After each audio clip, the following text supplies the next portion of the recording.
Es que el vídeo este lo podrían subtitular en inglés. Ya para la próxima vez, ahora ya. Pero voy a decir que sí que es voluntario, ¿no?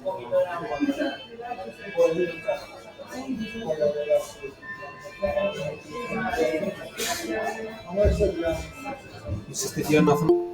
Es que tiene una actitud... Igual, que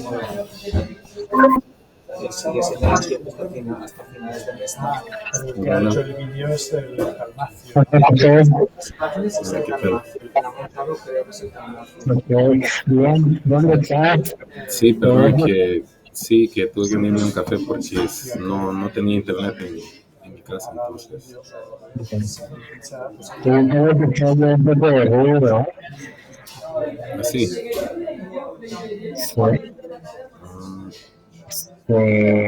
Pero sí se escucha. Ok. No sé qué tal funciona. Tal vez tengo que interrumpir porque estoy en medio de varias cosas. Entonces, tal vez sea poco, interrumpir, pero bueno. Y entonces voy a compartir el documento.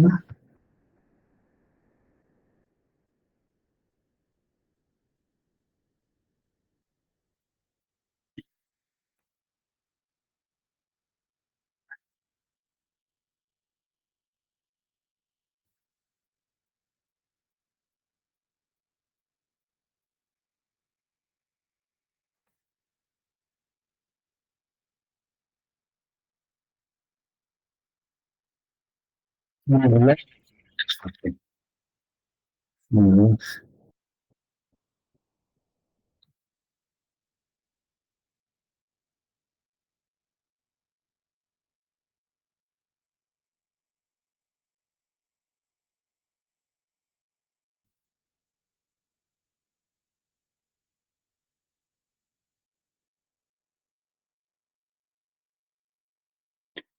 bien. Sí, no sé.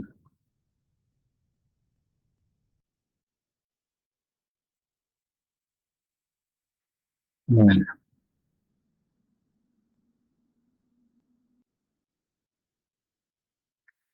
pues esto con el contacto el capítulo 4 para empezar.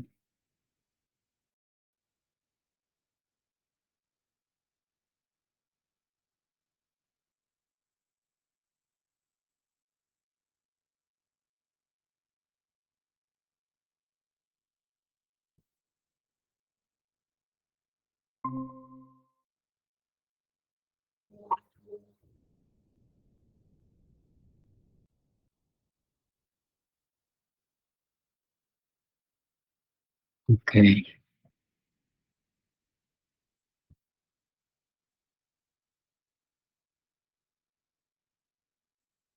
Ahora lo está viendo, ¿no? Sí, sí. Ok. Bueno, mira, pues primero lo que habíamos comentado, déjame ver. ¿Nota?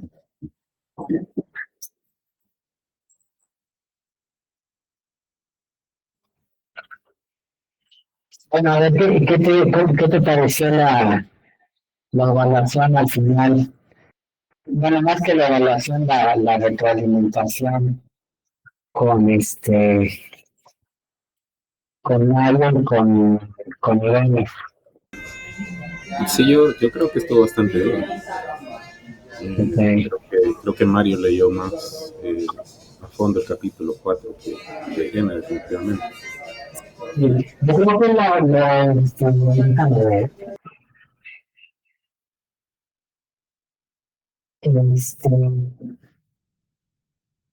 Sí, yo creo que pues se ve también que él conoce más o sea, más El Salvador, ¿no? Mucha profundidad.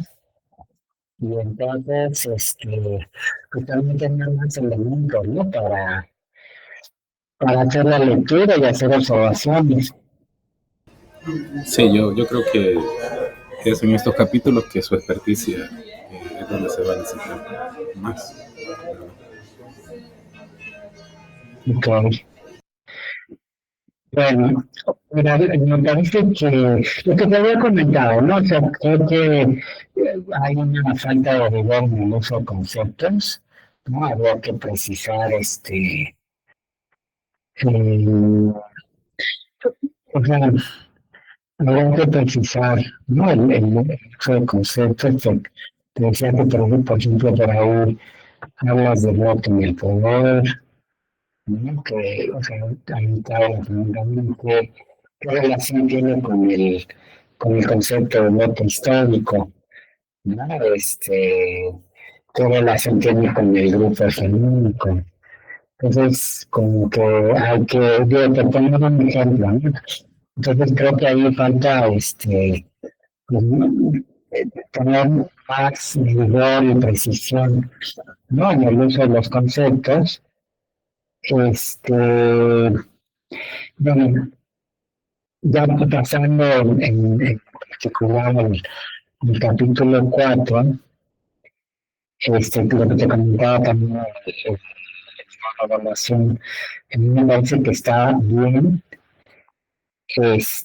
hasta, o sea, es un muy buen avance, diría que hasta la parte del bloque histórico neoliberal, ¿no? Toda esa parte, está bien desarrollada, este,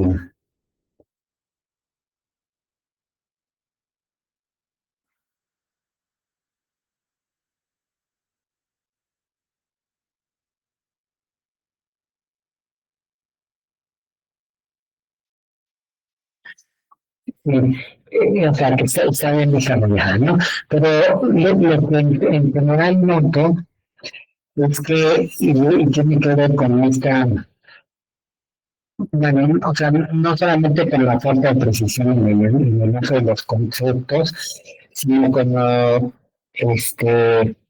falta de precisión en el análisis, en términos de cuando se está haciendo referencia a una ruptura, ¿no? del bloque histórico a lo largo de la trayectoria de Salvador y cuando se está haciendo referencia a una reconfiguración del mismo bloque histórico, ¿no?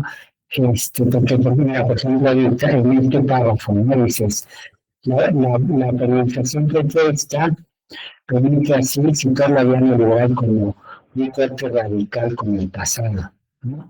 Como situar la vía, no como un corte radical con el pasado, sino como la más reciente metamorfosis del bloque histórico que el ciclo carretero era una notable capacidad para preservar sus bases materiales de poder bajo formas cambiantes de hegemonía, cohesión y articulación territorial.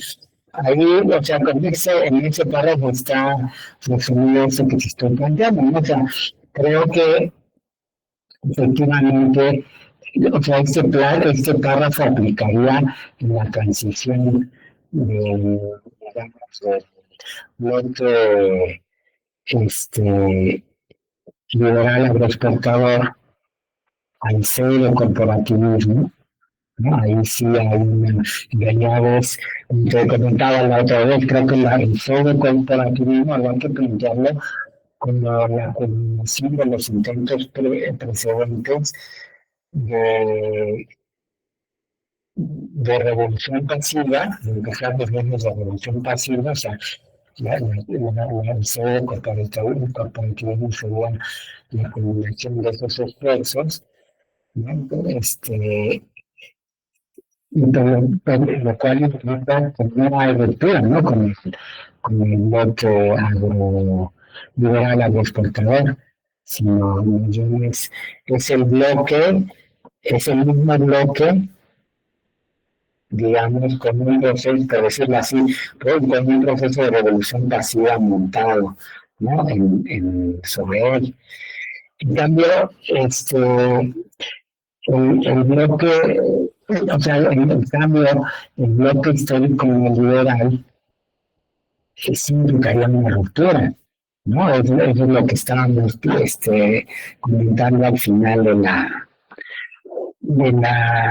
de la evaluación, ¿no? Que, o sea, una especificidad de Salvador es precisamente esa, ¿no? La de, y creo que de Nicaragua también, como resultado también del proceso armado, es que este proceso armado acaba rompiendo al bloque liberal exportador y para construir la constitución, ahí sí, un nuevo bloque histórico hecho a imagen y semejanza de la liberalización de las fuerzas de capital, ¿no? Con un aspecto específico de El Salvador, ¿no? Entonces, hay que tener mucho cuidado o sea, en este sentido, ¿no? O sea, yo creo que falta rigor teórico ahí. Y me parece que, bueno, pues es parte como del proceso de ir puliendo el análisis, ¿no? Bueno,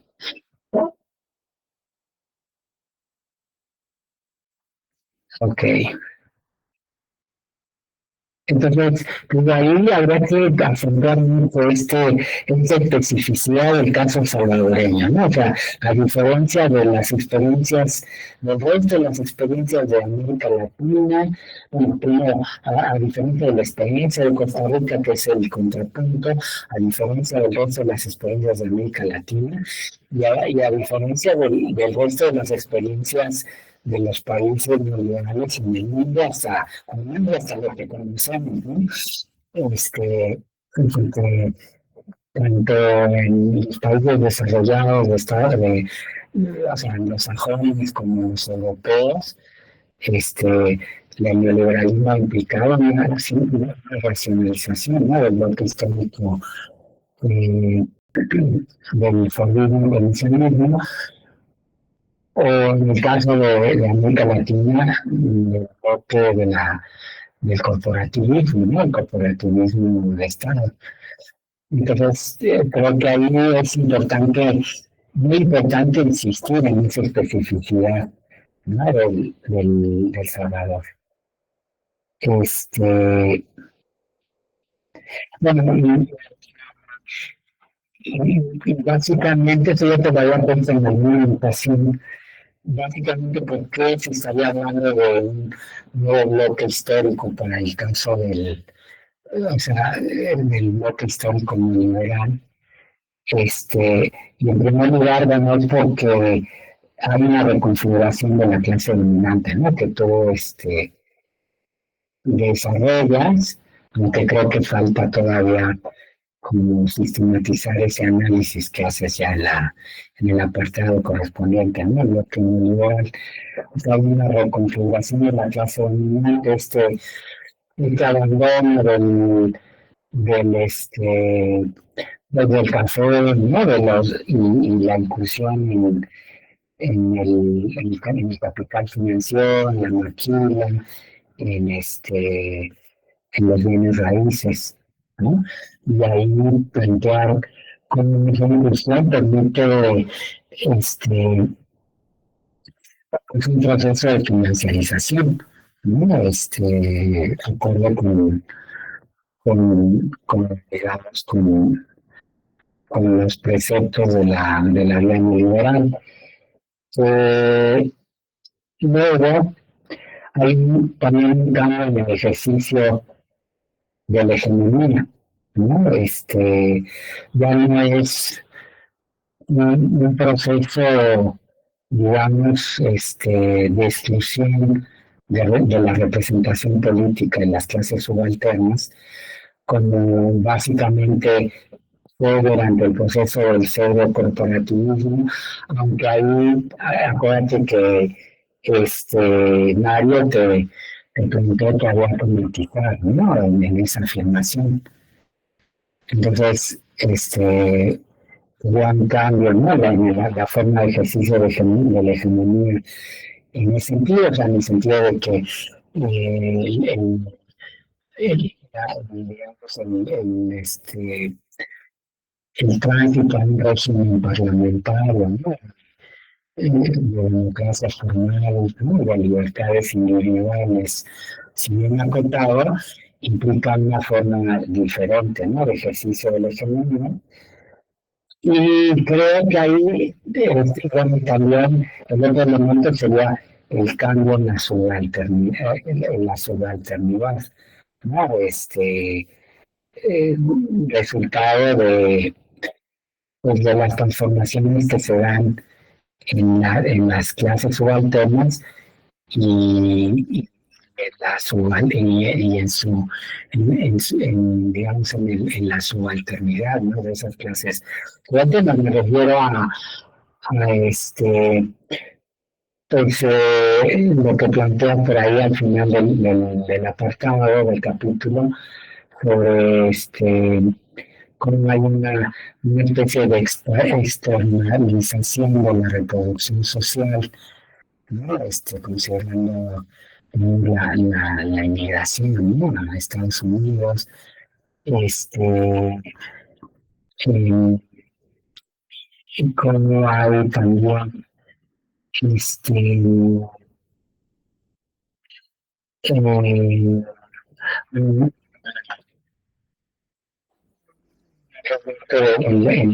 en el empleo en los servicios, ¿no? En el empleo salarial en los servicios, o sea,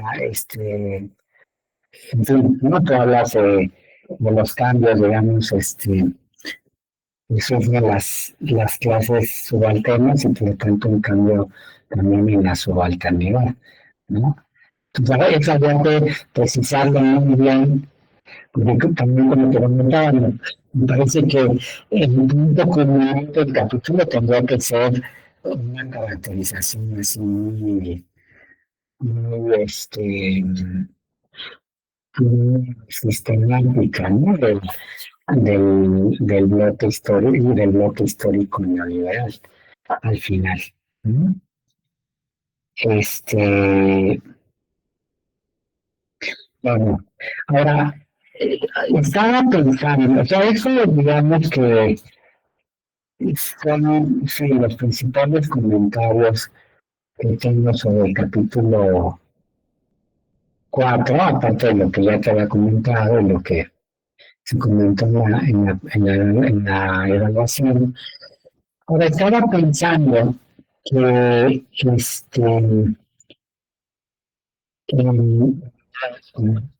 pasar un poco acá la presentación.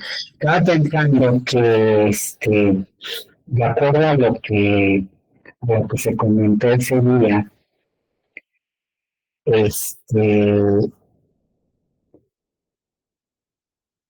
tal vez podríamos pensar, ¿no? En que la tesis tuviera dos partes, ¿no? Una primera parte que fueran, o sea, todo, digamos, el capítulo teórico, el, este, el capítulo teórico, después viene ¿cuál es el segundo capítulo?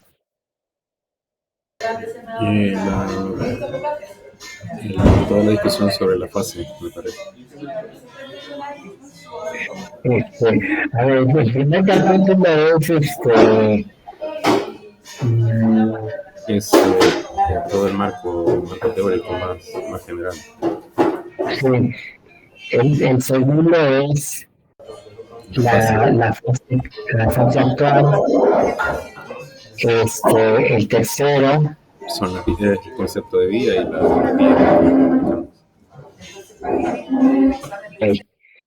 vida. O sea, ese tercero es el que se va a convertir en dos capítulos, ¿no? El 3 y el 4. Sí, sí. El tercero es la vida, el concepto de vida, y el cuarto sería la especificidad, o sea, la vía de la sustitución de importaciones, ¿no? En América Latina, como sí, ¿no? Sí. Creo que esos 4 capítulos podrían ser la primera parte, ¿no? Y una segunda parte que fueran los restantes 3 capítulos, ¿no? Y entonces me parece que en una primer, o sea, para abrir el capítulo del Salvador, este, o a ver, espérate, para abrir el capítulo del Salvador, porque no, el capítulo del Salvador empieza. Bueno, a ver, estoy pensando cómo introducir el análisis digamos, este, del papel del sistema de generar estados en la región, no en Centroamérica. Que creo que te acuerdas que fue también por las observaciones que hizo Emilio. Entonces estaba pensando o sea, dividir la tesis en dos partes y abrir la segunda parte con eh, con un apartado bueno, que sería parte del capítulo de Salvador, sobre, digamos, los principales condicionantes, ¿no? Del desarrollo de las vías este, en El Salvador y en Costa Rica, del, digamos, de la acción de la política de Estados Unidos hacia la región, ¿no? Este, Y ahí creo que de lo que se estuvo comentando ese día, me parece que una de las bibliografías, de la referencia bibliográfica más importante sería lo de Routledge, ¿no? Que yo no conozco a los otros autores que mencionó a Sarah Gordon, que no la conozco, Carlos Vilas. Carlos Vilas lo conozco también por análisis que hizo sobre México, ¿no? Que no cosa exactamente creo que tenía que ver con el empleo o algo así, si es el mismo Carlos Vilas. Él habló de algo así como el estudio de la relación entre Estado y mercado, ¿no? Y bueno, me pareció lo más interesante, ¿no? Lo que planteó lo de Rousseau. De Rousseau yo lo conozco, es un buen análisis y que, como ya planteó, creo que coincide con nuestras líneas Lo que pasa es que, de o sea, te digo, o sea, en realidad sí o sea, yo también lo revisé, lo que pasa es que todavía no recuerdo bien por qué no lo puse, pero creo que el punto es que llega un momento donde todos estos autores empiezan a repetirse.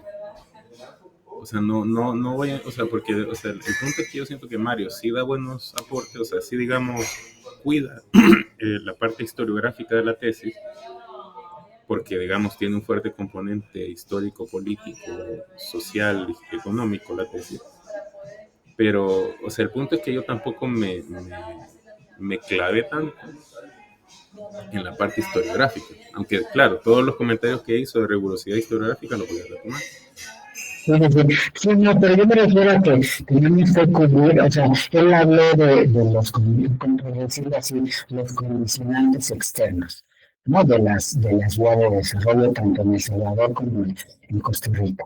Sí, que Entonces, eso básicamente tenemos es que, Estados Unidos, ¿no? O sea, o sea, por ejemplo, la acción del sistema de generar estados, en particular en la región, ¿no?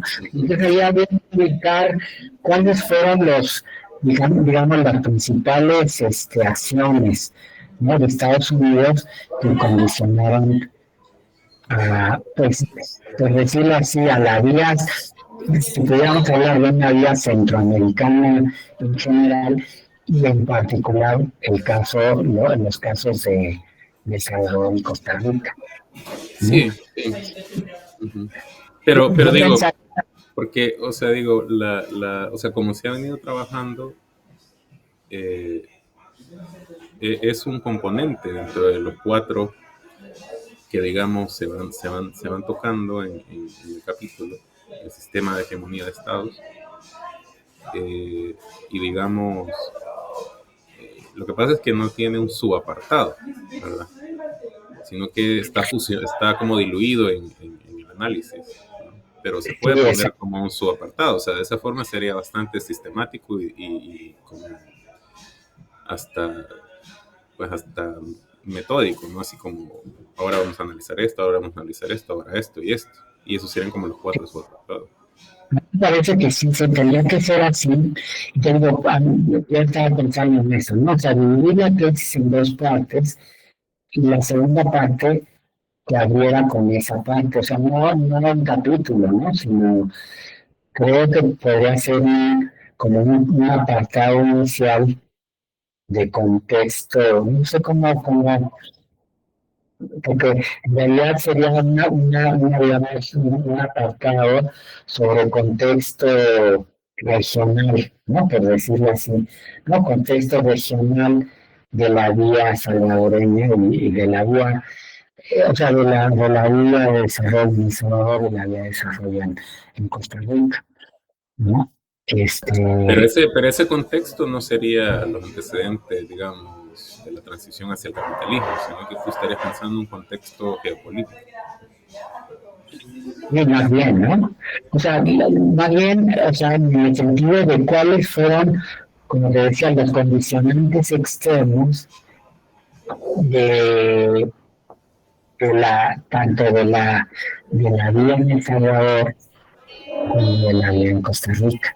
Porque te digo, también son, o sea, digamos, habría que tocarlo con cuidado, porque de lo que yo revisé en la literatura, Estados Unidos, claro, es como el gran condicionante, ¿no? Es como digamos, la doctrina Monroe, a lo largo de toda la historia centroamericana, ha pesado mucho, pero la doctrina Monroe también interactúa con las especificidades institucionales de los países. Digamos, Costa Rica justamente no actuó de forma tan brutal contra su propia vía de desarrollo, digamos, no constriñó sus potencialidades de desarrollo porque Estados Unidos no encontró tampoco terreno fértil en forma de un ejército o un estado autoritario. Entonces, digamos, Estados Unidos trabaja con lo que encuentra, ¿no? Entonces, en la medida que se alinee con su propia lógica de seguridad nacional e imperio, ¿no? Entonces, también habría que tener cuidado de no como decir que o sea, Estados Unidos es el gran causante del subdesarrollo. Sí tiene mucho que ver, pero digamos... No, estoy de acuerdo, o sea, manteniendo un equilibrio entre el peso de los, digamos, de los elementos que tienen que ver con el sistema de gestión de estados y los elementos, digamos, del bloque histórico interno, ¿no? Del bloque histórico nacional. De acuerdo, pero creo que sí habría que abrir el capítulo de El Salvador, porque no hay otra forma, con esas consideraciones sobre el bloque, sobre el sistema de gestión de estados y su incidencia, digamos, en la región, ¿no? Condicionante, y así, ¿no? No determinante, condicionante de por la trayectoria que siguen, o de la vía que sigue El Salvador y la vía que sigue Costa Rica, ¿no? Yo creo que eso Pero esto tendría que ser tú lo estás pensando como un pequeño apartado que introduzca la segunda parte, o cómo sería, no entiendo. algo así, ¿no? Como un apartado que introdujera la segunda parte. Porque en ese sentido también tendría que incluirse a Latinoamérica, ¿no? O sea, ¿no crees que sería más balanceado, digamos, si hay un contexto general que diga, bueno, estos son los condicionantes que ha enfrentado América Latina? Porque no solo Centroamérica los ha enfrentado. Yo creo que no, porque eso no te llevaría a o sea, ahí en ese apartado puedes conectar con los aspectos que consideres que tuvieron incidencia no solamente en Centroamérica, no, las políticas que tuvieron incidencia no solamente en Centroamérica, sino en el conjunto de América Latina. Pero preferiría que fuera así para no dispersar no dispersar pues el abordaje, ¿no?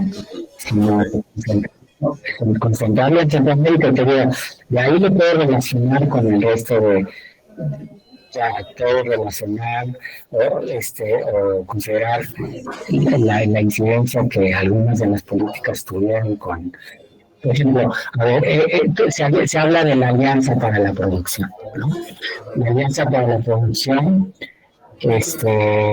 como un condicionante, ¿no? Del corporativismo en América Latina, ¿no? Entonces, cuando se habla de la Alianza para la Producción y la incidencia en el desarrollo en El Salvador y en Costa Rica, se puede relacionar con la incidencia que tuvo en el resto de América Latina en relación a la sustitución de importaciones, ¿no? Entonces, más bien, creo que sería mejor abordarlo de esa manera, ¿no? este, para no dispersar esfuerzos y concentrarlos en el análisis de Centroamérica y en particular de El Salvador y Costa Rica, ¿no? Me parece que así sería mejor. Te digo, sí puede ser como un apartado introductorio de la parte 2 para después abrir con el...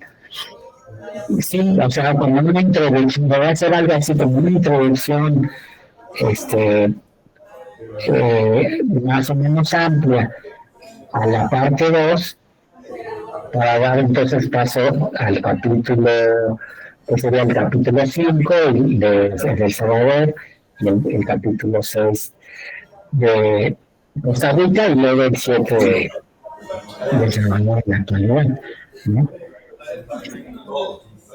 Entonces ahí me parece que entonces ahí habrá que revisar esa bibliografía que comentó Mario, pero en esta perspectiva, ¿no? De ver cuáles eran los condicionantes del sistema de general de estados en Centroamérica de la vía salvadoreña, bueno, del conjunto de Centroamérica, pero y particularmente de la vía salvadoreña y costarricense, ¿no?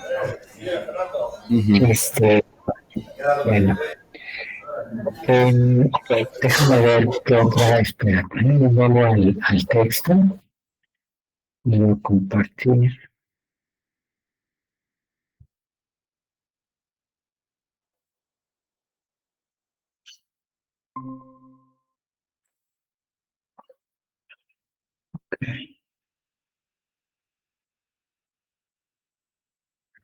Bueno, entonces déjame ver si alguna de las anotaciones, si ya no es de detalle que te tengo que comentar.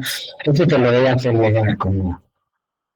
Mira, por ejemplo, sobre el rigor de los conceptos, ¿no? O sea, aquí cuando abres el capítulo, ¿no? La formación del bloque liberal cafetalero, igual, fíjate, ahí también la cuestión de la nomenclatura. Aquí hablas de formación del bloque liberal cafetalero. Y luego, por otro lado, hablas del bloque liberal agroexportador, creo, ¿no? Entonces, tratar de mantener una denominación uniforme, ¿no? Lo que podría ser este bloque liberal agroexportador cafetalero, por ejemplo, ¿no? Ok.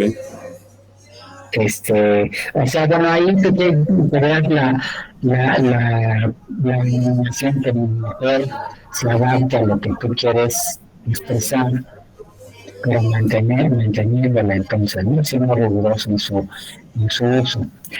Aquí, por ejemplo, mira, dice, en esta fase, el generamiento dominó sobre la cohesión. Entonces, no, en todo caso el consenso sobre la cohesión, porque genera capacidad de dirección y cohesión, ¿no? Bueno, te digo, aquí hay, no, o sea, vas a encontrar así comentarios más de detalle, ¿no? Pero quiero verlos un poco para ver si hay algo que tengo que comentar referente a eso, ¿no? igual acá te pongo ese, como el bloque del poder, ¿no? Entonces te lo pongo aquí como, ¿qué es esto? El que entiendes por bloque en el poder, ¿no? Grupo en el poder, ¿qué diferencia habría? ¿Y qué relación con bloque histórico? Yo preferiría hablar, no sé si te refieres al grupo hegemónico, ¿no? Entonces, bueno, ahí habría que tener ser muy riguroso, ¿no? Luego acá, ¿no? Que también te pongo ser muy riguroso en el uso del concepto de revolución pasiva. Dice, es una forma de revolución pasiva. Dice, el proceso puede interpretarse en clave gramsciana como una forma de revolución pasiva en el marco del sistema de geometría de estados. Adaptación del orden interno a los imperativos externos y modificar la estructura de poder. No, no, o sea, eso no sería este, es una revolución pasiva, sino en todo caso, ahí es de lo que estaríamos hablando cómo las políticas de la potencia femenina con el sistema de feminidad de Estados inciden, ¿no? Sobre el orden interno, sobre el bloque histórico interno. También es un proceso de revolución pasiva. ¿No? Entonces, como que, bueno, me parece que de repente hay un movimiento así laxo, ¿no?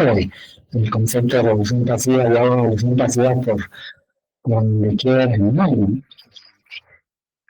Así. Luego también, fíjate esto, ¿no? El Estado fue progresivamente conquistado por la élite exportadora. O sea, ahí pareciera que hay una concepción del Estado como cosa o como instrumento que cuyas políticas dependen de quién, de quién tiene el poder del Estado, ¿no? Este, o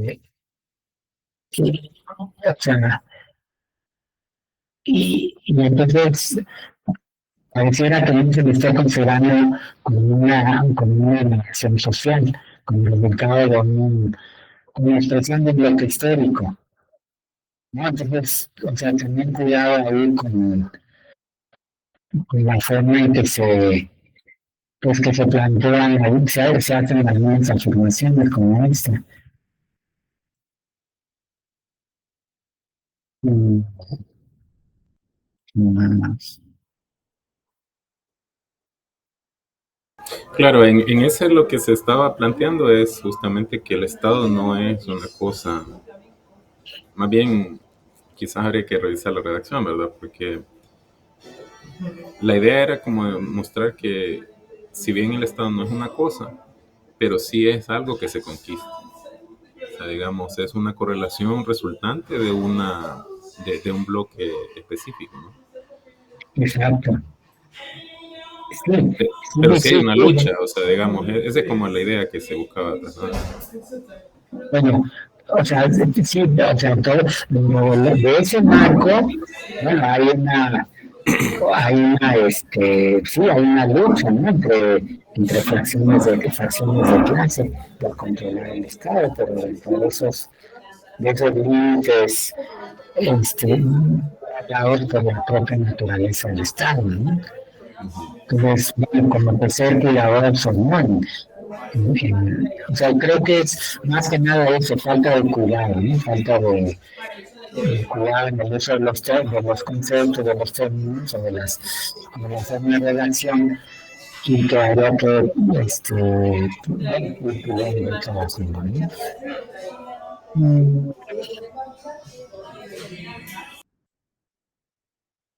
Luego acá, ¿no? Dices, pues hay algunas cosas, algunos párrafos en que pareciera que lo que dices en un lado después no se sostiene, ¿no?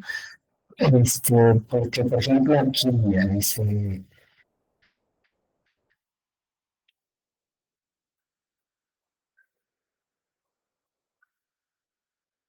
dice, a ver, la imposibilidad de satisfacer las demandas redistributivas sin modificar el patrón de acumulación impuesto por el sistema de determinado Estado se evidenció las limitaciones estructurales del Estado bajo el gobierno de Arturo Araujo en marzo de diciembre de 1931.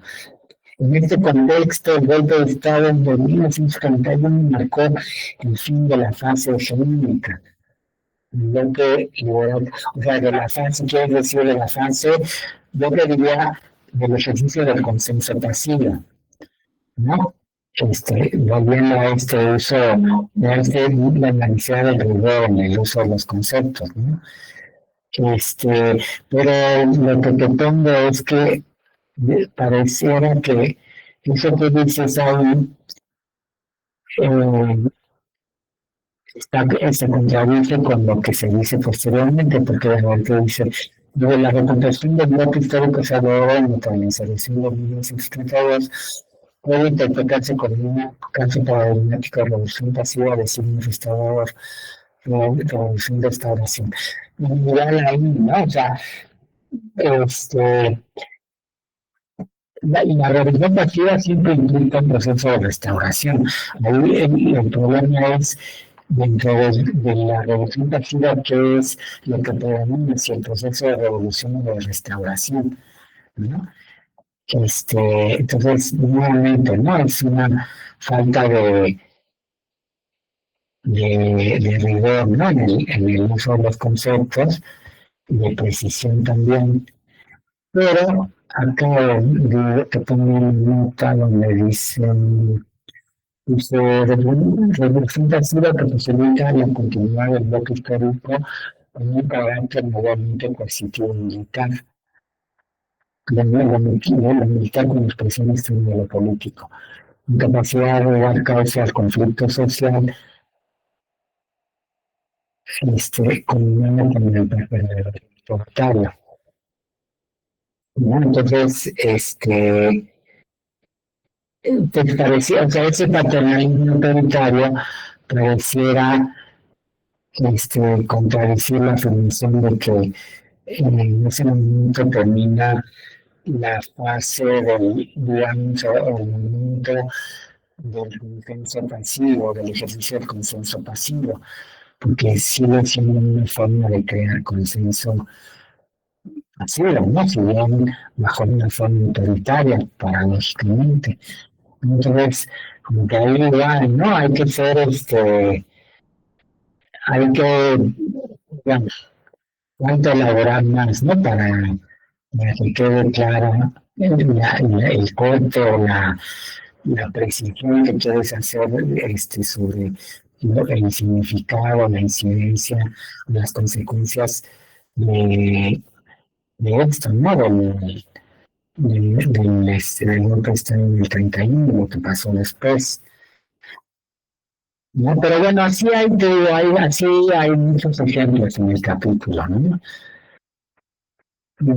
Aquí, por ejemplo, un momento, ¿eh?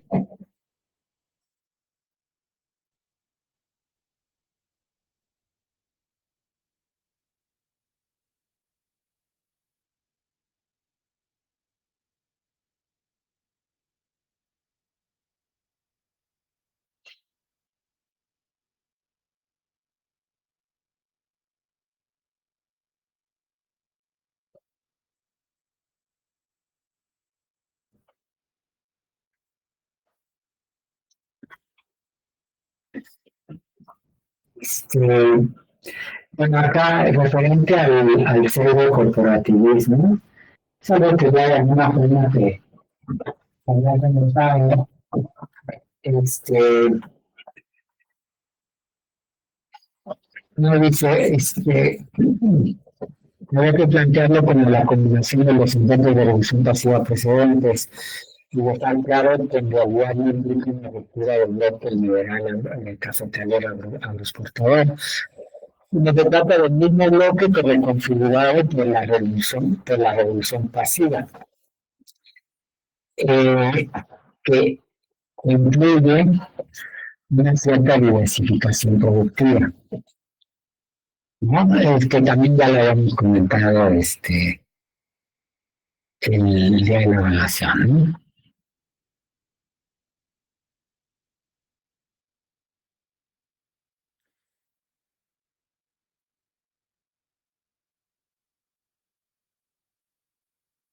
Este, a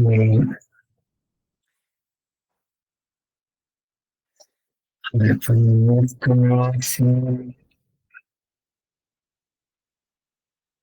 Luego, fíjense, dice que aquí, se argumenta que el periodo de 1948 a 1970 se caracterizó por múltiples intentos de establecer elecciones pasivas. Pues no, o sea, ahí lo que yo entiendo es que más Oye, bien Sergio, ¿podrías incrementar el tamaño, por favor? Porque casi no. la mitad un poquito, ok. Sí, Sí, sí, o sea, zoom. No, al otro lado. Ahí, gracias. sí. Aquí, por ejemplo,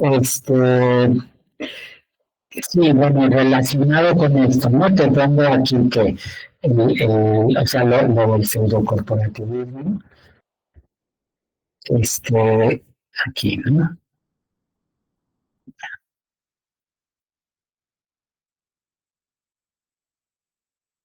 Pues esto, ¿no? El pseudocorporativismo con respecto a la crisis del 48, de 1900, a la crisis de 1948, 1979. Bueno, aquí yo lo que te planteo es que lo que yo te había comentado, ¿no? Que habrá que plantear todo esto del corporativismo con la combinación de los intentos de revolución pasiva precedentes y dejar claro que en realidad no implica una ruptura del bloque liberal cafetalero y exportador, sino que trata del mismo bloque reconfigurado por la revolución pasiva, ¿no? Y que incluye una cierta diversificación productiva. Entonces, bueno, si es así como digo, este, pues acá, esto que escribes acá, se presta confusión, dices, porque dices, esta sección argumenta que el periodo de 48 a 70 se caracterizó por múltiples intentos de establecer revoluciones pasivas. En realidad, este, pues el periodo, lo que se aborda en este periodo es la culminación, ¿no? De esos intentos previos de revolución pasiva en el pseudo corporativismo.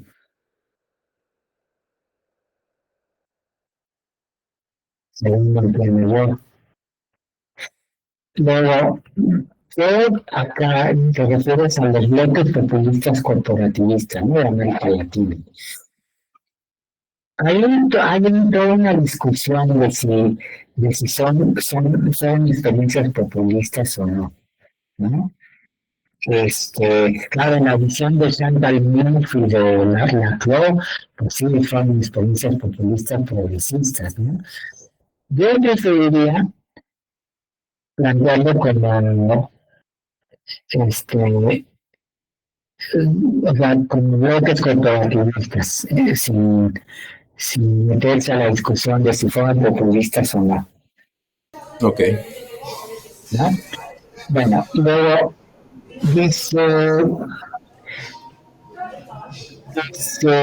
el modelo salvadoreño fue una arquitectura de control preventivo cuya principal función era garantizar que la modernización económica no produjera ninguna alteración en la estructura del poder heredado de la República, aquí nuevamente, República Agroexportadora. No, o sea, había que ser del bloque Liberal. liberal agroexportador, pero entonces aquí pareciera que hay una ruptura, porque estás hablando de una herencia, y en realidad es el mismo bloque, sigue siendo el mismo bloque, ¿no? Y en primer lugar eso, y en segundo lugar, un carácter preventivo. Es que eso del carácter preventivo suena a que, o sea, como que lo puedes plantear en retrospectiva, ¿no? Ya sabiendo lo que ocurrió después, pero, o sea, O sea, que en su momento las clases dominantes hubieran tenido esa, digamos, esa idea de prevenir, no me parece que sea así, ¿no? Este, más bien, creo que los condicionantes ahí fueron, este, por un lado, mantener las bases del bloque histórico, por otro lado, adaptarse o sea, a partir de esas bases, ¿no? Ver con esas bases, adaptarse bueno, como le dices tú, pero en otra parte, adaptarse o sea, al elemento de la fase, ¿no? En particular de la vida que asume la fase en América Latina, o sea, es decir, la sustitución de importaciones, ¿no? Este, y sí, ahí creo que en el caso de El Salvador, más por una presión externa, ¿no? Que por un proceso endógeno, ¿no? Dado que no existía ahí un proceso previo de sustitución de importaciones, como sí lo hubo en los países desarrollados de América Latina durante, digamos, lo que podríamos decir que fue el periodo de auge, ¿no? Del bloque liberal agroexportador, ¿no? En el caso de México, durante el porfiriato, en los últimos 20, 25 años del siglo XIX, ¿no? Entonces, esto de preventivo, yo se plantearía que habría que reconsiderarlo, ¿no? Si en realidad en su momento, digo, más bien pareciera como algo que se puede decir ya conociendo a posteriori, ¿no? Lo que ocurrió después. Pero creo que en realidad se trataba de adaptarse, digamos, al movimiento de la fase de la vía de la sustitución de importaciones en América Latina, bajo los movimientos del antiguo bloque, o sea, bueno, no del antiguo, del bloque histórico liberal agroexportador prevaleciente, ¿no? Es decir, sin romper con las bases del bloque histórico. Ok.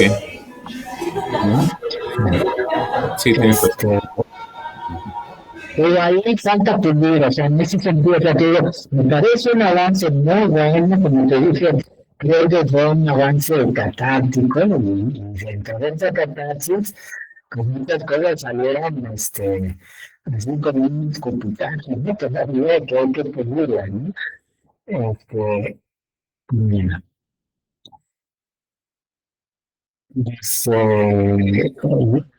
que está refiriendo a estado burocrático autoritario, ¿no? Dice, establece una alianza entre la tecnocracia civil y militar y el capital transnacional para promover la industrialización. Un proceso que requirió la supresión drástica de los salarios y la eliminación de la democracia política. Bueno, ahí, o sea, habría que preguntarse por el papel de la Revolución Nacional, ¿no? ¿Por qué, perdón? ¿Por el papel de qué? De la Revolución Nacional. Aquí habla de una alianza entre una democracia civil y militar y el capital transnacional. Entonces pareciera que los procesos de sustitución de importaciones en los 60s y 70s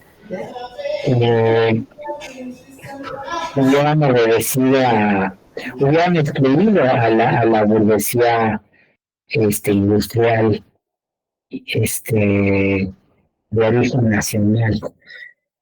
Yo creo que no, o sea, también en el caso de México, en un principio, o sea, yo algo que comentamos también yo la evaluación, o sea, la sustitución de importaciones en una primera etapa, en realidad se basa sobre esa burguesía naciente, ¿no?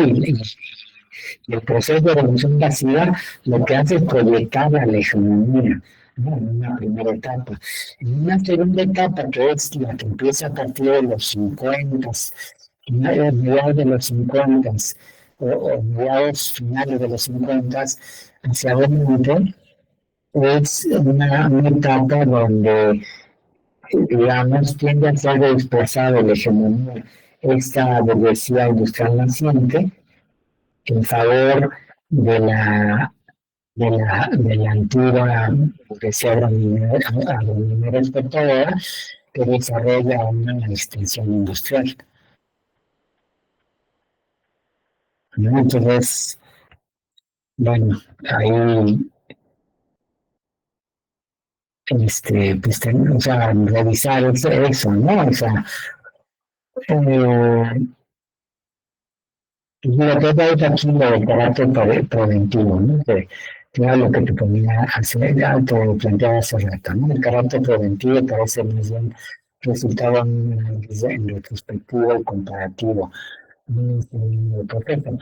Dices, la exclusión del ERA es una respuesta a una activación política previa. O sea, la exclusión de la clase a la que exclusión te refieres. A ver, si en una fase populista previa. Bueno, te digo ahí, esto del populismo, había que plantearlo, o sea, yo prefería no plantearlo así, ¿no? Porque me metería la discusión de si con experiencias populistas o en realidad no. No es lo importante aquí. Su estructura productiva era muy más compleja, con una empresa dominadora del sector agroexportador y una industrialización incipiente y dependiente del mercado regional. La principal amenaza no provenía de un proletariado criminalizado, sino de una población campesina empobrecida y sin tierra. La inclusión de LOA es una respuesta a una activación política previa. En El Salvador, la exclusión fue una condición estructural y preventiva. No se trata de desmantelar todos los sindicatos industriales, sino de impedir su formación y consolidación y de mantener el campo bajo un control férreo. Te digo, ahí lo preventivo, pues, o sea, te digo, pareciera eso, ¿no? O sea, como que el resultado Sí, como que sí, ya digamos es presentismo, ¿no? O sea, lo estamos viendo desde ahora hacia atrás y no había forma de verlo en ese momento. Exacto, ¿no? Bueno.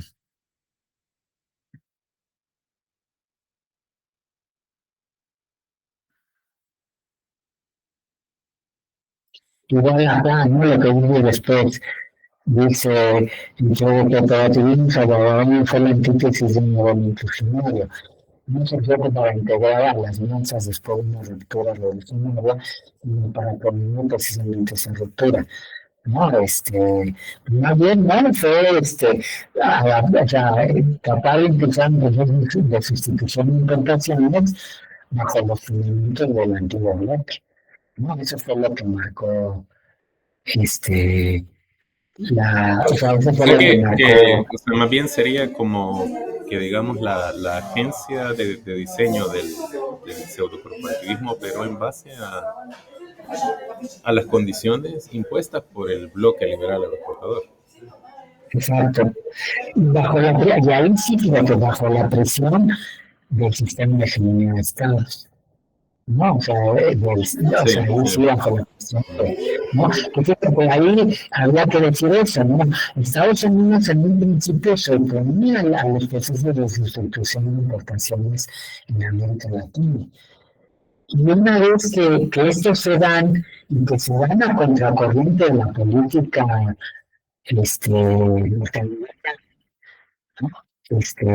Una vez que eso se da, Estados Unidos posteriormente lo trata de impulsar como forma de contrarrestar a, pues, al comunismo, bueno, de contrarrestar finalmente la influencia de la Unión Soviética en la región, ¿no? Y fíjate, entonces ahí tienes un elemento importante, ¿no? En esto que decían sobre el apartado de apertura de la segunda parte, ¿no? Este elemento, o sea, como Estados Unidos, ¿no? Al inicio de la segunda posguerra se opone a un bueno, a los procesos de sustitución de importaciones en América Latina, y luego finalmente acaba aceptándolos esto en un documento que si no me recuerdo se llama la Carta de La Habana, ¿no? Donde de hecho, o sea, todo el movimiento de la CEPAL, no creo con todo eso a la cabeza, surge como precisamente como un intento de hacer frente, ¿no? A esta política, digamos, de dominación, ¿no? De Estados Unidos, que trataban de impedir los procesos de sustitución de importaciones y de industrialización en la región, ¿no? Entonces, había que plantearlo y como una vez que los países latinoamericanos logran, digamos, contrarrestar esa política de dominación de Estados Unidos en la región, posiblemente Estados Unidos se montan en ese proceso que ya entonces se está desarrollando en América Latina para tratar de contrarrestar la influencia de la Unión Soviética, ¿no? Y ya eso hacia hacia el inicio de los años 60.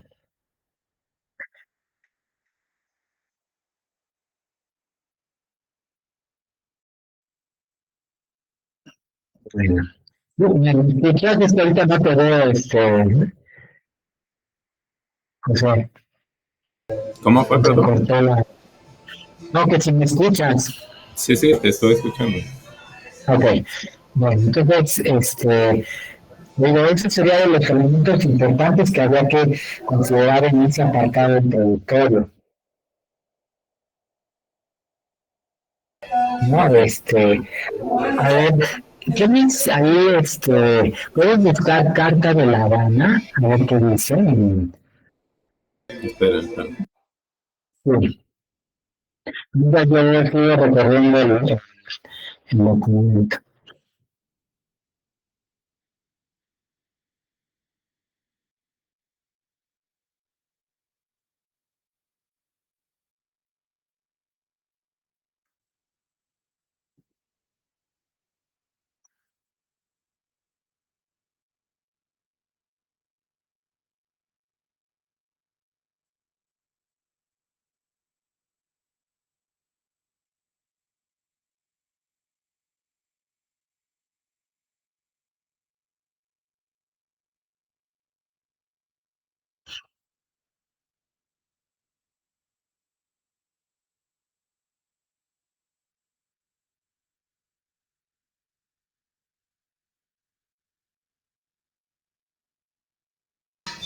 Pero es sobre la declaración de la Organización Mundial del Comercio. ¿En qué año? En 1947. Sí, sí, o sea, y justamente la Organización Mundial del Comercio lo que buscaba era, o sea, la no imposición de aranceles. Entonces se ponían, un documento o sea, que Estados Unidos, digamos, era un documento que establecía el movimiento de política que Estados Unidos trataba de seguir en la región, ¿no? Y que iba en contra de la imposición del aparato arancelario para impulsar los procesos de sustitución de importaciones. De proteccionismo. exacto. Y después, este, Estados Unidos tiene que renunciar, ¿no? A la aplicación de la Carta de La Habana, dando, o sea, finalmente, pues delegándose a un proceso que ya estaba en marcha en América Latina. Y también, fíjate, esto tiene que ver con esto que comentabas tú al principio, o sea, cómo, digo, de un lado están las políticas de la potencia económica, pero bueno, o sea, su aplicación depende de una correlación de fuerzas, ¿no? Y entonces, este, el resultado de todo eso, ¿no? O sea, que al final no se hizo lo que la potencia económica defendía y pudo llevarse a cabo los procesos de institución de importaciones, ¿no? Y en ese sentido, fíjate, otro elemento que no necesariamente que tiene que ver con lo de la tesis, aunque no necesariamente quiere decir que lo tengas que tener, pero al final, digamos que este,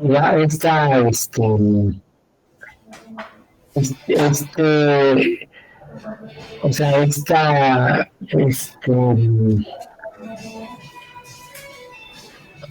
búsqueda por parte de los países latinoamericanos de aplicar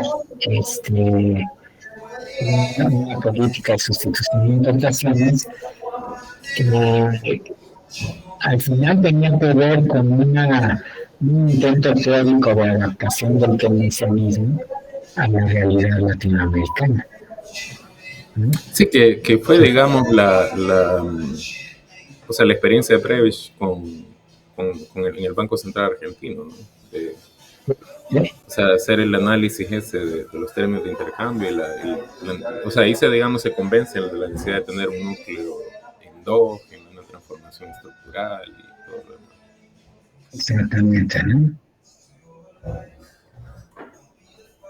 Bueno, ¿Y eso que está en amarillo, qué significa? Son afirmaciones que me parece que son importantes y que no, y que yo desconocía, ¿no? Me parece que van así, o sea, son afirmaciones que bueno, me parece que son importantes, ¿no? Mira, bueno, sí, entiendo. Ok. Bueno, pues creo que esos serían los comentarios. A ver,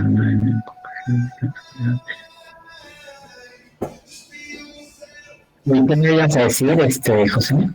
No, bueno, no, la verdad es que no, era un comentario así, fuera un poco de contexto, o sea, era más bien como, o sea, que estaba pensando esto que me decía de que nunca hubieron condiciones objetivas para el desarrollo en el caso de El Salvador. Y entonces, o sea, también yo me puse a pensar así como no darle un tono nihilista a la tesis, en el sentido de que, o sea, se hace un análisis, pero en realidad se concluye que nunca hubieron condiciones y nunca las van a haber. Sobre todo para efectos de este análisis, digamos, de la segunda parte, o el preámbulo de lo que podemos llamar de la segunda parte, o sea, cómo evitar justamente un fatalismo, o sea, digamos, no confabular fatalismo con análisis histórico. Sí, me parece bien, ¿no? Me parece bien. Ok, déjame revisar aquí el documento.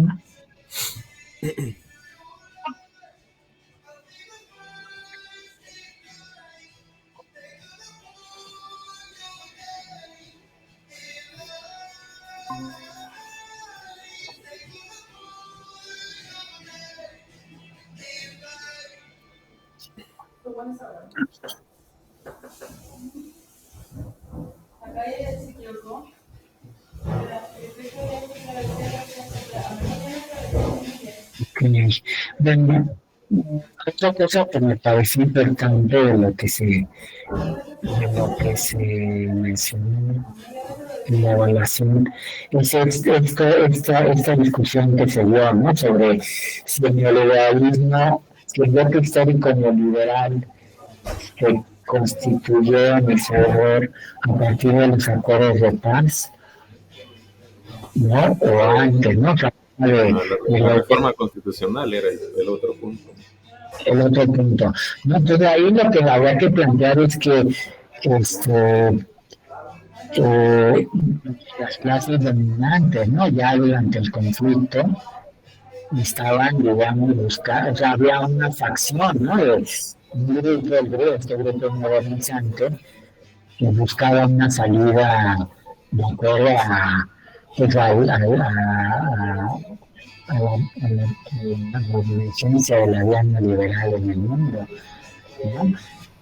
Y que eso, o sea, que de ahí se derivaron toda una serie de iniciativas, pero que esas iniciativas al final solamente pudieron cuajar hasta el momento de la firma de los acuerdos de paz, ¿no? Y bajo lo que plantearon, ¿no? Y bajo la acción de este cesarismo exógeno.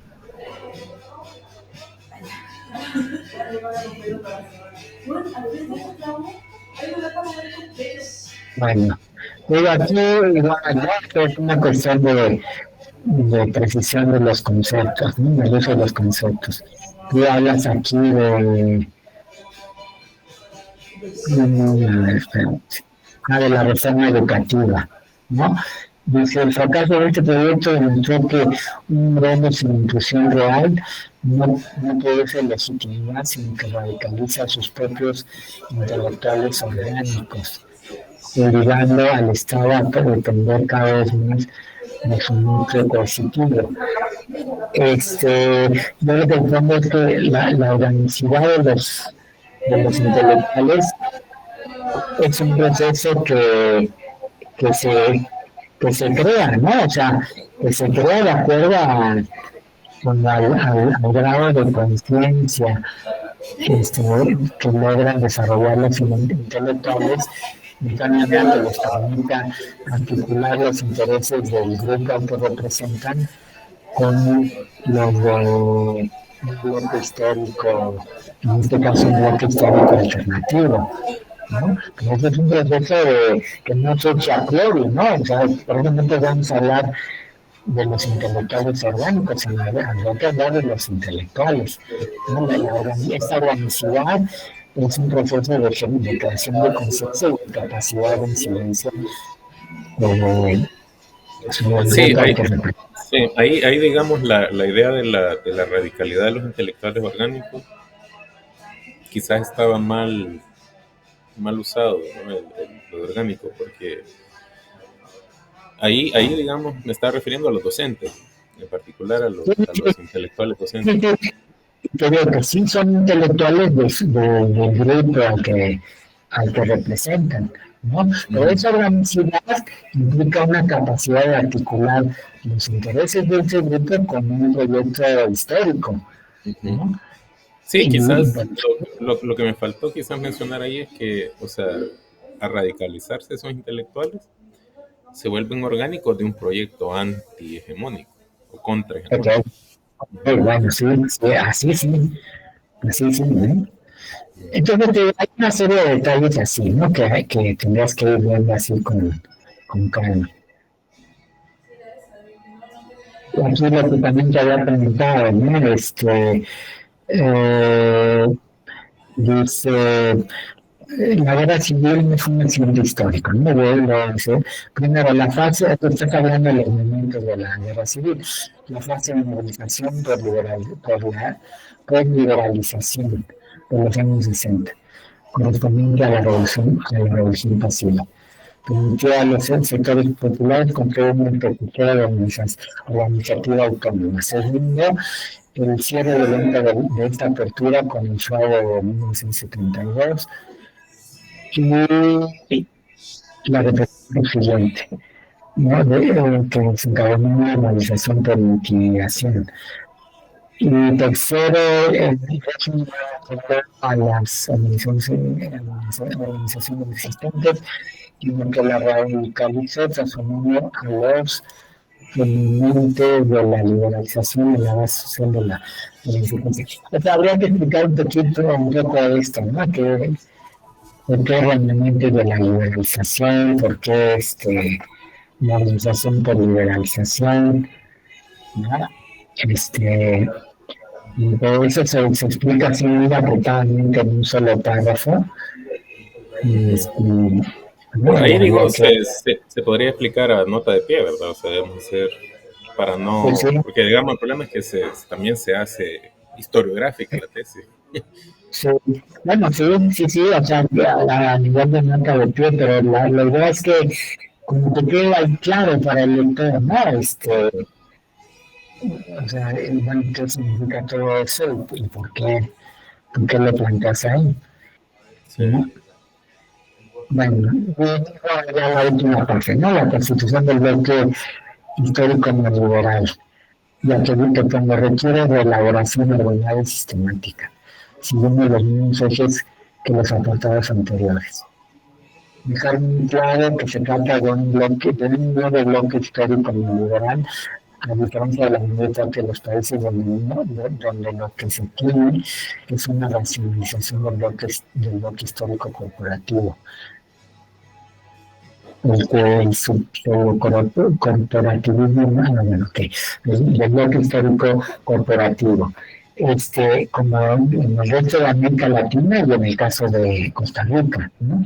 Y luego, entonces te pongo el que el pseudo corporativismo, fíjate, en esa relación, el que el pseudo corporativismo no haya implicado un bloque histórico, como sí lo implicó el corporativismo en el resto de los países de América Latina, se traduce en que la vía liberal sí implicó la construcción de un nuevo bloque histórico, a diferencia del resto de los países de América Latina, donde el pasaje al neoliberalismo implicó la constitución de un nuevo bloque histórico. Y ahí, digamos, aunque ya lo mencionaste, pero digamos, si pudiéramos como considerar, o sea, digamos, tú mencionar así los elementos característicos de ese nuevo bloque histórico, los fundamentales, ¿cuáles esperarías tú? Del bloque histórico neoliberal, Sí. y luego lo que te decía finalmente, ¿no? O sea, primero la reconfiguración de la clase hegemónica, no de la clase dominante. Pero No, así como está planteado ahorita, ¿no te parece que es lo suficientemente claro?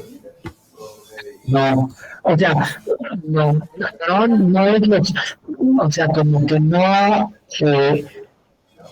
es lo suficientemente claro en términos de por qué es un nuevo bloque histórico, por qué estamos hablando de un nuevo bloque histórico. Y en este sentido, me parece que la argumentación tiene que ir en el sentido de básicamente desarrollando tres elementos, ¿no? Uno es la reconfiguración de la clase dominante, el segundo es el cambio en el ejercicio de la hegemonía, y el tercer elemento es el cambio en la subalternidad, ¿no? De las clases subalternas, de las clases y grupos subalternos. Y esos elementos sí están, ¿no? Están en tu análisis, pero creo que no están lo suficientemente sistematizados ni resaltados en el análisis como los elementos centrales definitorios.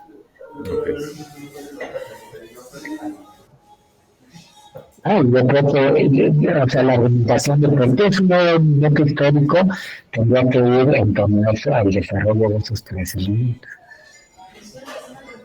Y luego acá igual, ¿no? Te pongo la cuestión de la organización. Descripción del bloque cafetalero y militar. Fíjate, aquí ya vimos cafetalero, como era liberal cafetalero de exportador. Liberal cafetalero y acá es bloque cafetalero militar. Ujú. Sí, ok. Sí, ahí mismo, sí. Y bueno, pero y acá es, o sea, bueno, vamos a ver qué más hay.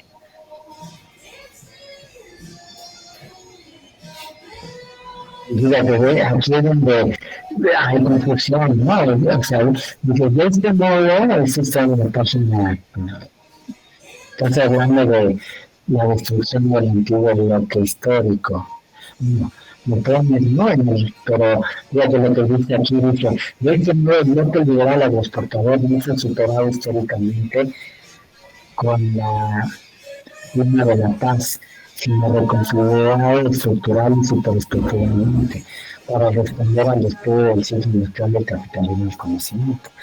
A ver, entonces, o sea, a lo mejor te refieres a que no fue superado en un sentido progresivo, ¿no? Uh-huh. Sí. Pero sí, o sea, fue superado en términos de que ese bloque desapareció, ¿no? O sea, claro.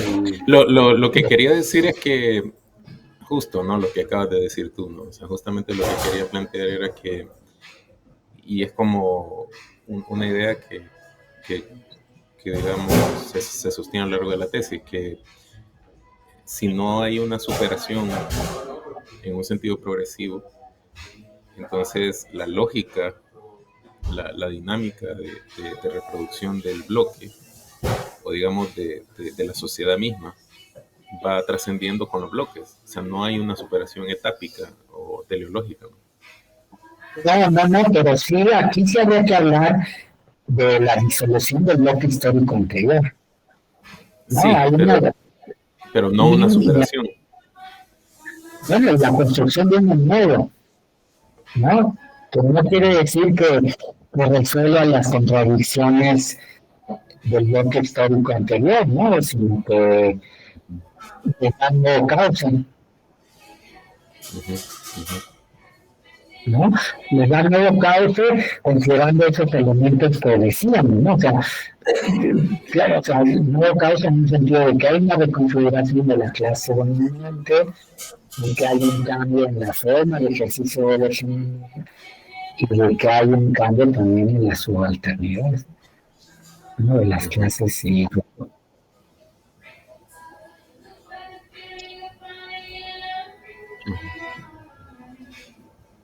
y entonces te digo aquí, o sea, como que la argumentación, como que va en términos de que sí cerró, pero no cerró, entonces ya ahí queda confuso, ¿no? Okay.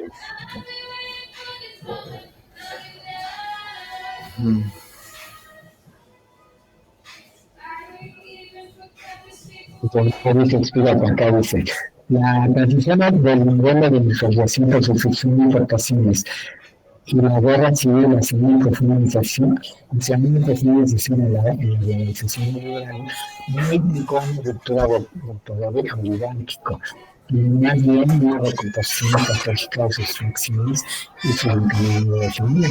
Bueno, sí, no, o sea, sigue siendo una oligarquía, pero reconfigurada. Esa es la idea, o sea, esa es un poco la idea. Sí. No, o sea, sí, finalmente la clase dominante persiste, pero persiste transformándose también. Eso hay que reconocerlo, ¿no? O sea, persiste porque se transforma. Ella misma se metamorfosea, ¿no? Y hay de configuración ahí. Sí, digamos, la idea latente es que esa clase, o sea, esa clase tradicional, ¿no? O sea, ese componente de dominio se traslada del bloque liberal agroexportador al neoliberalismo. Aunque hay una fachada democrática, pero la esencia es la dominación. Claro, pero y además se reconfigura, ¿no? Porque sus áreas de acumulación las diversifican, ¿no? Sí, totalmente, claro, eso sí. Sí, entonces eso tiene que quedar, eso es un elemento muy importante, ¿no? Para hablar de la constitución histórica.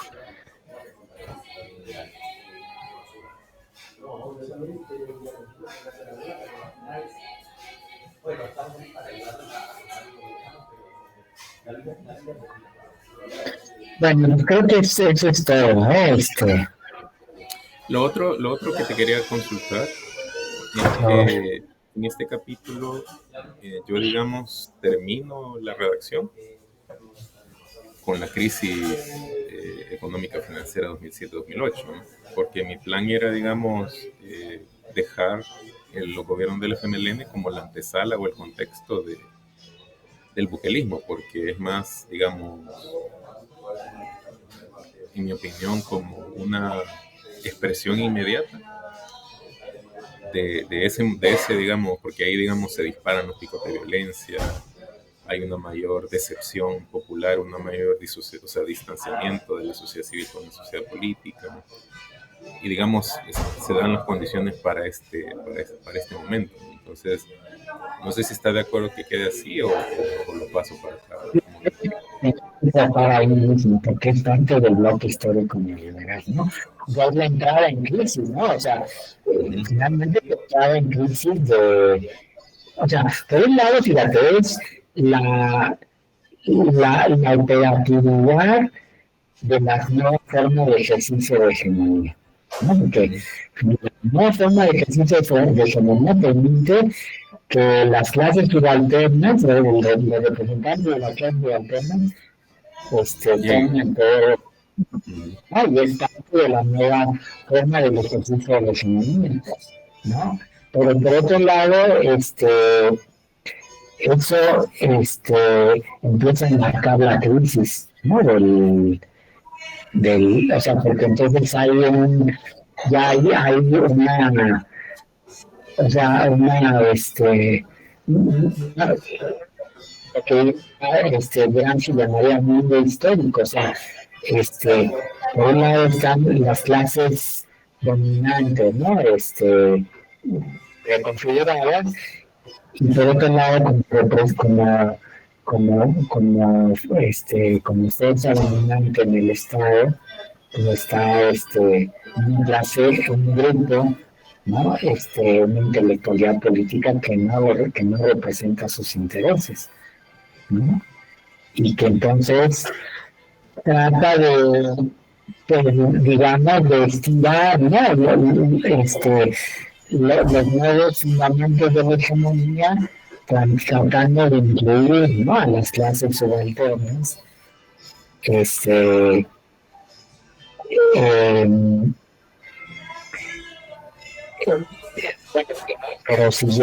al final siguiendo los lineamientos del neoliberalismo, ¿no?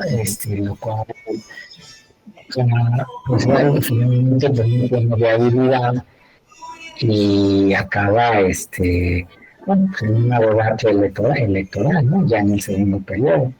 Entonces, yo creo que hay que plantearlo como el periodo de, por un lado, o sea, también es contradictorio, ¿no? Porque por un lado, digamos, hace efectivo esa nueva forma de ejercicio, hace efectiva esa nueva forma de ejercicio de la hegemonía, ¿no? A permitir la llegada del FMLN al poder, pero por otro lado, eso rápidamente muestra los límites, ¿no? que tienen el que una fuerza ante una intelectualidad no representante de la clase dominante llegue al poder del gobierno, ¿no?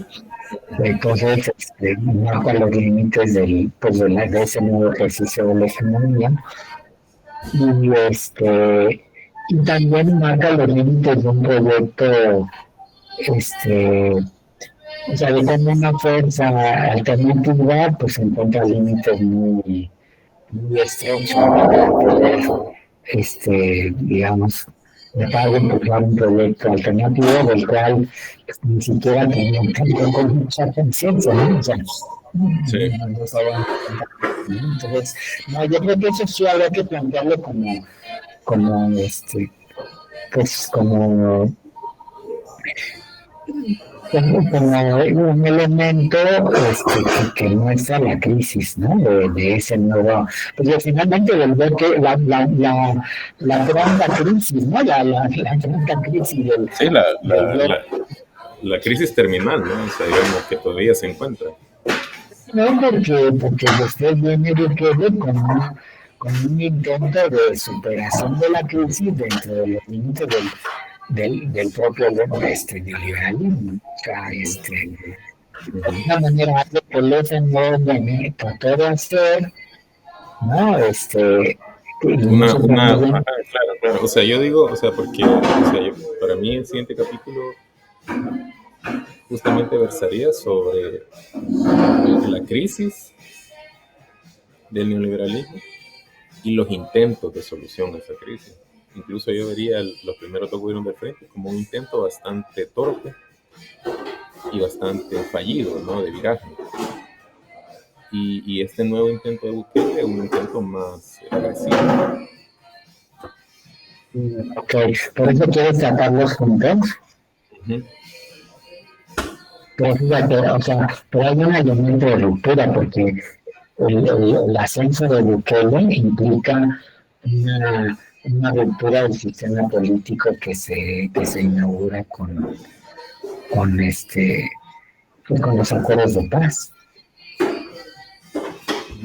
Sí.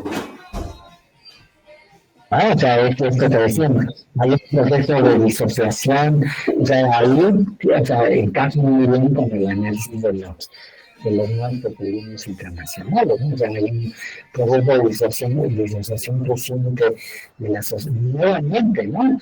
O sea, como había sucedido con en el periodo previo a la guerra naval, nuevamente había un rápido proceso de disociación de la sociedad civil respecto a la sociedad política, y eso pues es capitalizado por esta nueva fuerza, ¿no? Por esta nueva fuerza de Bukele, ¿no? Esta nueva fuerza populista. Entonces, no, yo creo que más bien habría que plantearlo, o sea, eso dentro del mundo como la crisis, ¿no? Del bloque histórico. O sea, porque ni siquiera, o sea, no es, bueno, sí, o sea, a ver, ¿qué elementos en común habría entre digamos, el populismo de Bukele y el gobierno de FMLN? Luego el elemento en común es tratar de crear un consenso entre las clases y grupos subalternos, ¿no?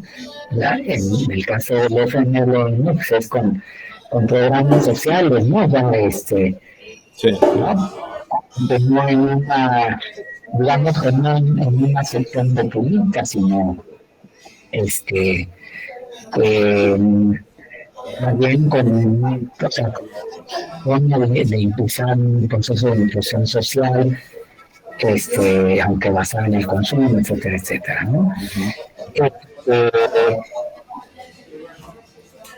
Lo cual ya es un elemento que expresa la crisis, ¿no? Del bloque histórico neoliberal.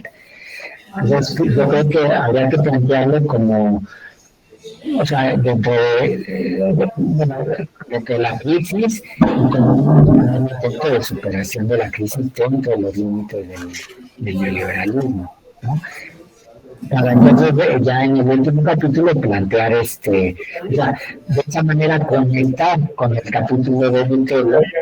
Planteando un poco al final cuáles fueron la crisis y digamos cómo esa crisis fue preparando el terreno para pues para la llegada de la elección de Bukele, ¿no? Y su proyecto. Ahí sentía yo que se iba a repetir un poco el final de este capítulo, digamos con el contexto del siguiente. Yo decía, pues, vamos a tratarlo todo encima. Cosa de que no, tú lo planteas de una forma en que no se repita, o sea, o sea, ya al desarrollar esa parte vayas pensando en cómo Como eso te va a servir para arrancar, digamos, con el siguiente capítulo. ¿No? Sí, Sí, sí, yo creo que tiene, igual también porque sentía que lo iba a tener que comprimir bastante, porque ya es bastante extenso el capítulo.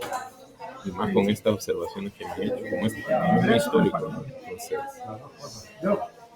ya, es muy difícil comprimirlo porque también luego te señalan que has dejado cosas fuera y todo eso. sí, sí. Pues a mí todo en orden, en términos de orden expositiva, me parece que tendría que ir aquí en ese capítulo.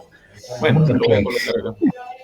sí, porque estamos hablando de la emergencia, el bloque, del bloque histórico, y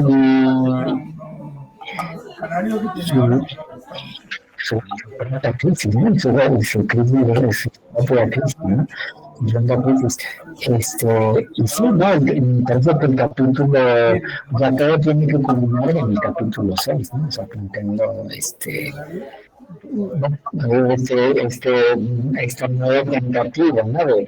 De superación populista, ¿no? De la crisis a partir de, bueno, crear una nueva identidad popular, todo eso que hemos estado comentando, ¿no?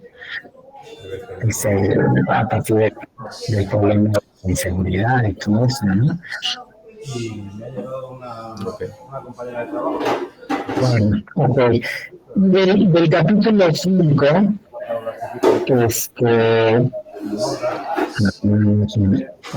aquí.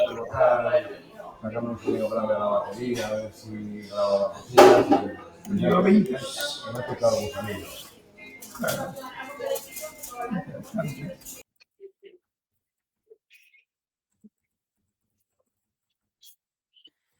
Y en el capítulo 5, pues también lo que te comentaba, ¿no? O sea, que fíjate, bueno, a mí me parece que hay una cosa importante, a ver si me ponemos capítulo 5.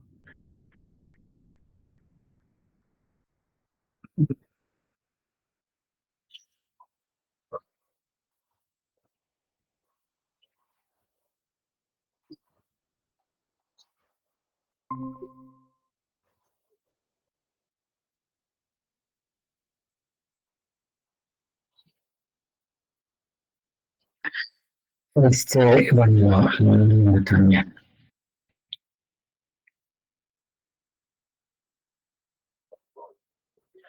Ahí está. En el capítulo 5, me parece que,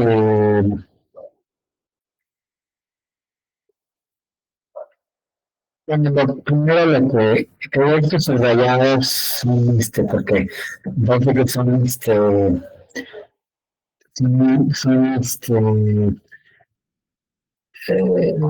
afirmaciones importantes, ¿no? Pero el capítulo 5, lo que ya te había dicho, ¿no? O sea, que me parece que pues requiere reelaboración, requiere, más bien, lo veo todavía en proceso, me parece que está como en un 60-70%.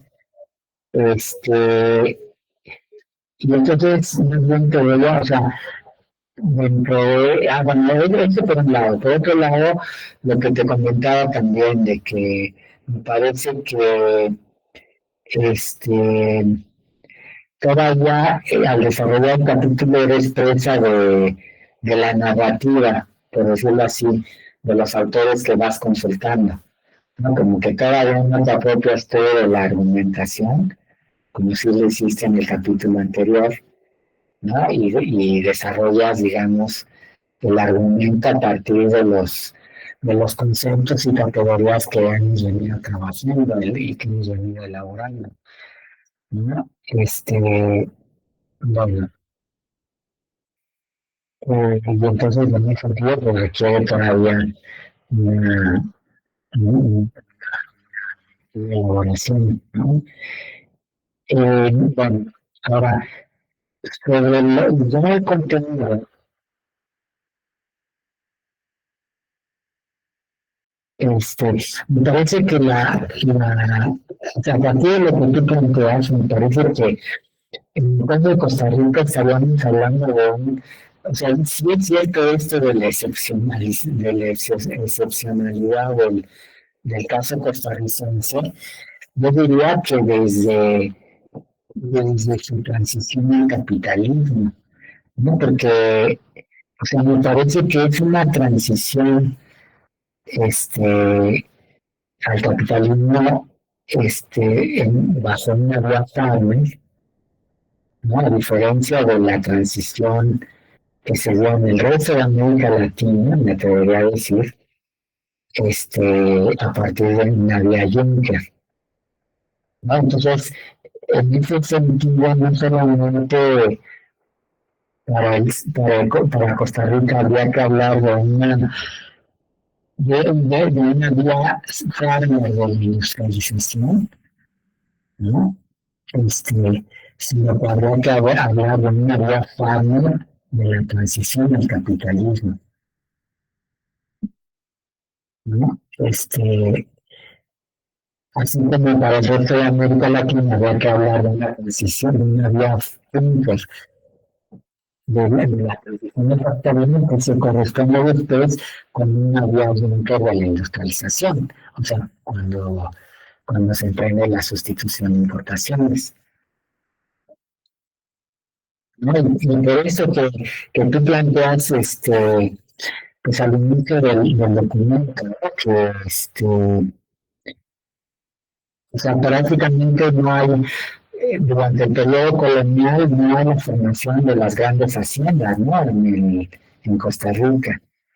Lo que hay es un capital comercial, ¿no? Y ese capital comercial, pues es el que se reconvierte en términos de la agroexportación, ¿no? En el bloque agroexportador, liberal agroexportador, ¿no? Entonces, bueno, ese elemento me parece que es muy importante, este, como finalidad, ¿no? Del caso de Costa Rica.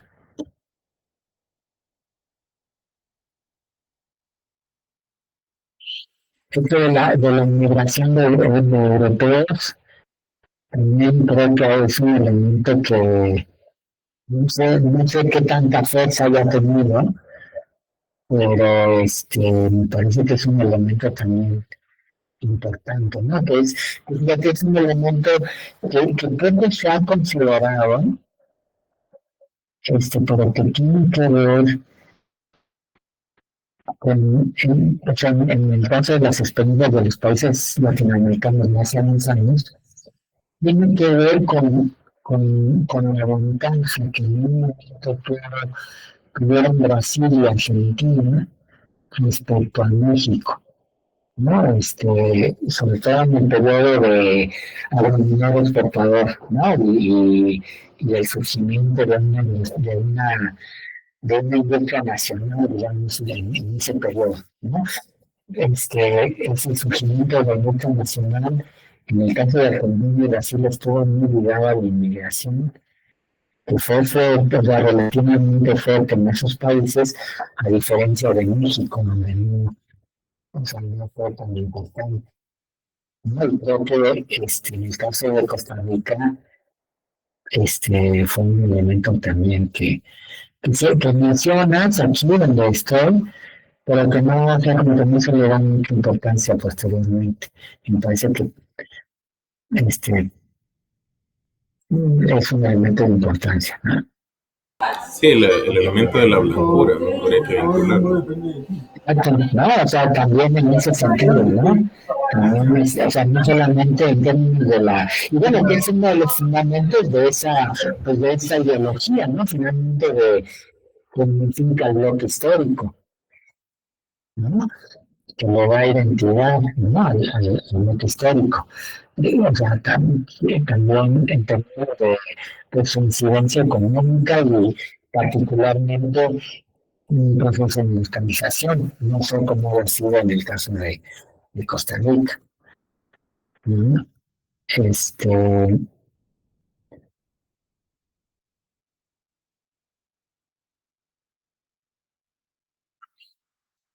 bueno, pues acá igual, ¿no? O sea, la precisión de los conceptos, ¿no? Dices, el Estado liberal y la arquitectura material de la economía capitalera. Yo creo que aquí había que hablar también del bloque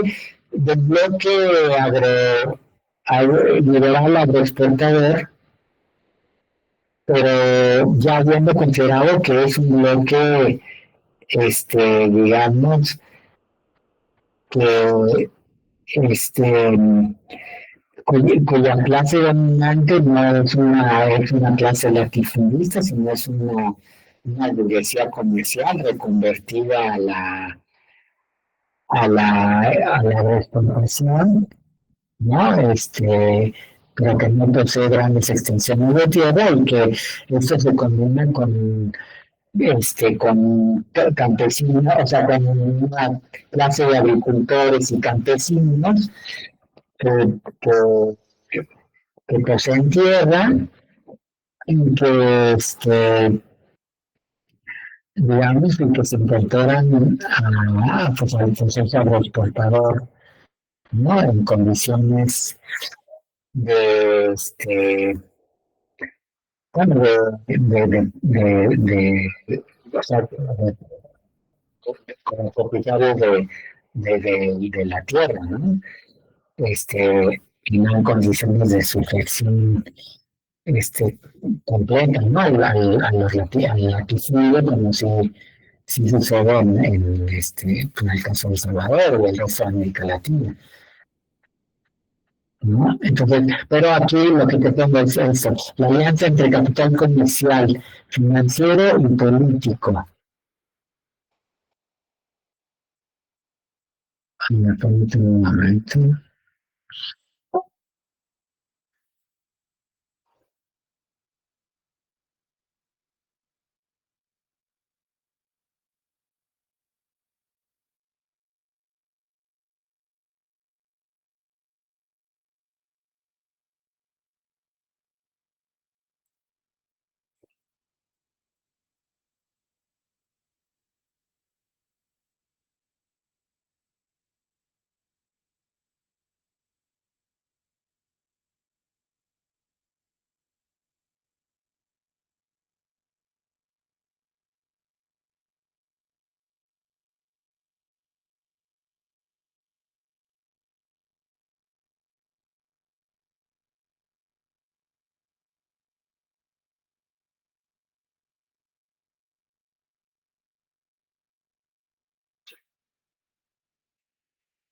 Ok, este, bueno, acá esto, ¿no? La alianza entre capital comercial, financiero y político.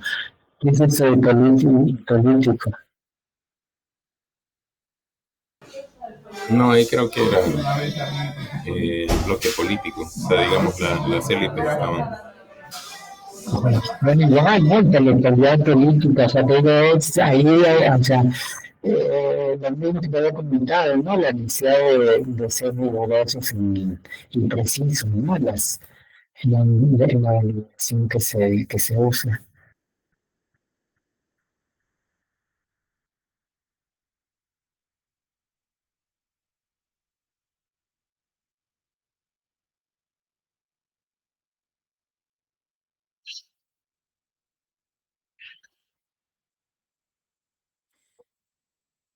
Este, bueno, acá, parece que lo que también tomó en la evaluación, ¿no? Que sí,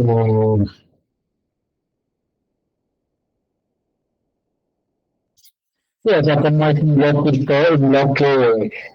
liberal agroexportador, pero, o sea, en el marco de una vía farmer, ¿no? Que implica al campesinado como propietario de la tierra, ¿no? Y entonces, eh, no sé, un elemento fundamental, ¿no? de referencia, y que bueno, pues es lo que va a hacer, digamos, más, puede reproducirse más basado en el consenso, ¿no? Y poco en la cuestión. Ahora, de ahí me parece que para entender cómo, o sea, en el caso de Costa Rica sí hablaríamos de una ruptura, ¿no? Del bloque histórico global agroexportador, este, para el pasaje a un nuevo, para la constitución de un nuevo bloque, agroexportador, bueno, un agroexportador corporativo,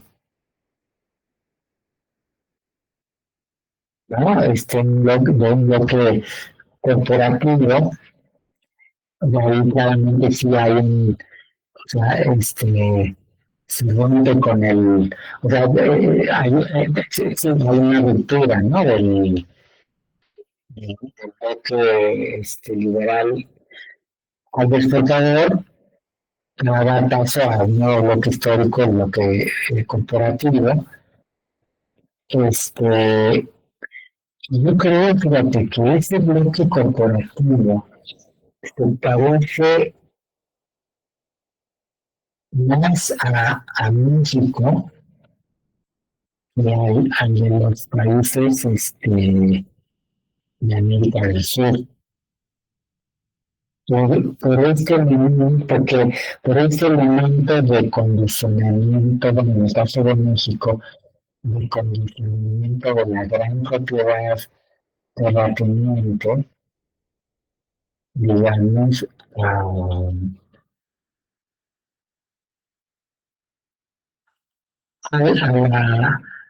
la dinámica de la industrialización, ¿no? Que México no te da, como te decía hace un momento, no se da en la primera etapa, sino se da hasta en la segunda etapa, hacia los años, o sea, hacia mediados de los 50 en adelante. Eh,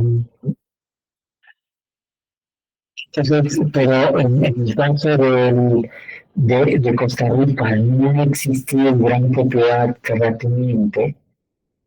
Ese proceso puede darse sin la revolución, sin tener un proceso revolucionario como fue en México, ¿no? O sea, eso me hace pensar el corporativismo en Costa Rica se haya parecido más al corporativismo de México que al de los países del bloque del Cono. Y en ese sentido, a mí me parece que es muy importante entender bien lo de la revolución del 48, ¿no? ¿no? La ruptura del 48. Entonces lo explican así muy rápido. Dice la arquitectura estatal que nació en Costa Rica después del 48 se configuró a partir de una ruptura institucional decisiva que reorientó el papel del Estado hacia funciones estratégicas de regulación y modernización. Como no sabe, la guerra civil no solo revolucionó el equilibrio político interno, sino creó las condiciones para construir un aparato estatal civil robusto, liberado de la tutela militar y dotado de autonomía operativa, la abolición del ejército. Todo ya lo que te pongo aquí es cómo se explica a partir del desarrollo previo, ¿no? Aquí no aparece completo.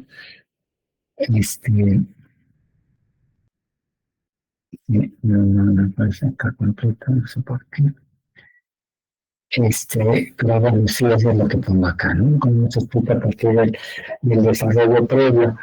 Porque ahí, lo que yo estaba hablando es que esta revolución del 48 fue una revolución O sea, previo a esto, y eso tú lo mencionas, había habido un intento de impulsar o sea, cambios en el sentido digamos, cambios en el sentido de la sustitución, de impulsar un proceso de sustitución de importaciones, ¿no? Que implicaba una carta laboral, ¿no?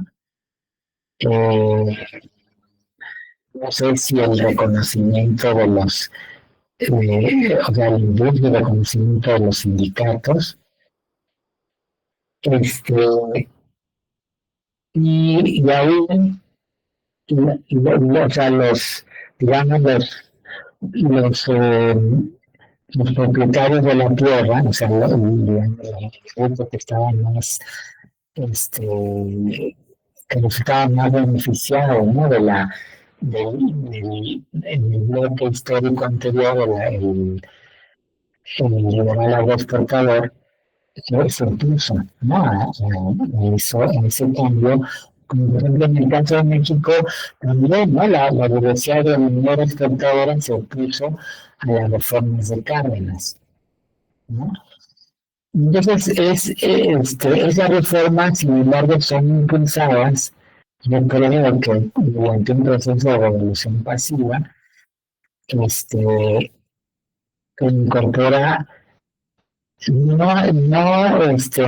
a la clase campesina, o sea, no fundamentalmente a la clase campesina, como en el caso de México, pero sí a la clase obrera, ¿no? Y bueno, me hace pensar en eso el hecho de que ese proyecto estaba impulsado por el gobierno, en un momento en alianza con el Partido Comunista,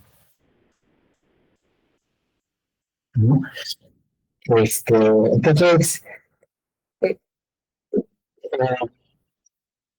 por eso o sea, comentaba que a lo mejor esa revolución del 48 pudiera ser vista como una pequeña revolución mexicana, pero donde la clase subalterna principal, no es el campesinado, sino la clase obrera, incipiente. Habría que ver también si, por ejemplo, en el caso de Costa Rica, había una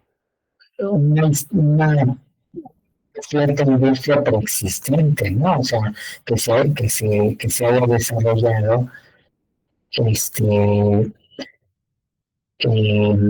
durante el bloque liberal agroexportador, ¿no? Pero en fin, el caso es que es importante saber bien qué pasó en esta crisis del 48 para entender cómo se construyó el bloque corporativo, ¿no? Una cuestión seria.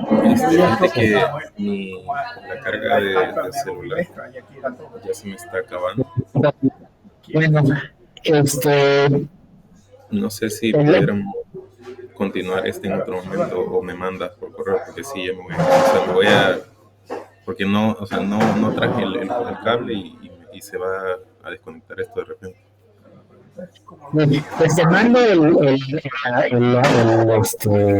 capítulo con las anotaciones y ya si tienes alguna duda, las comentamos, ¿no? Pero bueno, ahí Sí. que me parece muy importante eso, ¿no? O sea, conocer realmente en qué consistió esta ruptura del 48, esta revolución del 48, ¿no? Y bueno, ya los comentarios que te había hecho, ¿no? Sobre algo tan importante es como, ¿no? O sea, precisar que en el caso de El Salvador, de Costa Rica, el corporativismo sí implicó una ruptura del bloque liberal agroexportador y el pasaje al neoliberalismo implica una racionalización de ese bloque, no una ruptura del bloque corporativo, sino una racionalización, como tú lo planteas, ¿no? Ok, lo trabajaré entonces. Bueno, ahí lo dejamos. y te mando esto, ¿no? Te mando los documentos con las anotaciones. Perfecto. Ok, entonces seguimos en contacto y cualquier duda pues me consultas, ¿no? Pues, vamos. Bueno, hasta luego.